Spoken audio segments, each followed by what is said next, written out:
आइए जरा हम लोग ये बातचीत करते हैं कि यार आपको एक टेस्ट सीरीज सेलेक्ट कैसे करनी है। हमें पता है कि यार नीट का पेपर कहां से आता है, एनसीईआरटी में से आता है। तो जो आपकी टेस्ट सीरीज होनी चाहिए वो सबसे पहले बेटा एनसीईआरटी ओरिएंटेड टेस्ट सीरीज होनी चाहिए। बहुत सारी टेस्ट सीरीज बेटा आपको मार्केट में ऐसे मिलेंगी जो बेटा वो एनसीईआरटी ओरिएंटेड नहीं होती, वो जो उनके खुद के कोचिंग इंस्टीट्यूट चल रहे हैं उनके जो मॉड्यूल्स हैं उसके ओरिएंटेड होती हैं। और वहां पे बेटा आपको भी पता है कि बहुत सारी चीजें आउट ऑफ एनसीईआरटी होती है।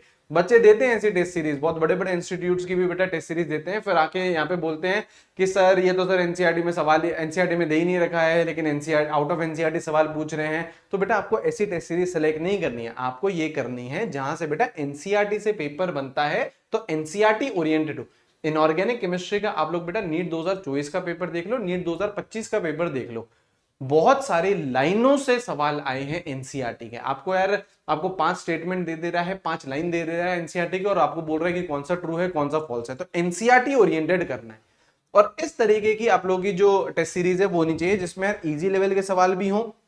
अगर पेपर इजी आ जाए तो आप लोग कर पाओ, अगर मॉडरेट आए तो आप लोग कर पाओ, और डिफिकल्ट आए तो भी आप लोग कर पाओ, ठीक है। क्योंकि नीट का पेपर बेटा आप कोई भी प्रेडिक्ट नहीं कर सकता, कोई भी लेवल उसका पहचान नहीं सकता कि नीट 2026 का पेपर कैसा आएगा। तो आपको हर तरीके के लिए प्रिपेयर रहना है।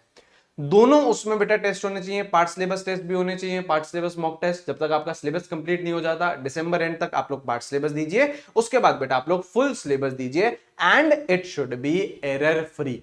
हम लोगों ने भी बेटा अपनी टेस्ट सीरीज लॉन्च कर दी है। ये बेटा हम लोग पिछले 2 सालों से कर रहे हैं एनबीटीएस एनसीईआरटी बेस्ड टेस्ट सीरीज। 2024 की जो हमारी टॉपर थी सुहानी, अभी बेटा मैमसी में पढ़ रही है, मैमसी का में उसका सेकंड ईयर चल रहा है, उसके बेटा 712 नंबर आए थे।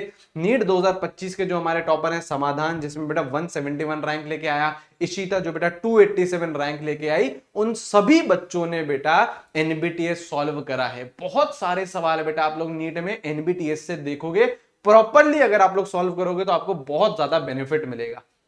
और पिछले साल के एनबीटीएस से हम लोगों ने बेटा बहुत सारे चेंजेस कर दिए हैं, लेवल अप सवाल बेटा इसमें ऐड कर दिए गए हैं नीट 2026 के लिए। क्योंकि पेपर अगर डिफिकल्ट आया नीट 2026 का तो भी बेटा आप लोग रेडी रहने चाहिए, इस तरीके के सवाल बेटा इंक्लूड कर दिए गए हैं, ठीक है।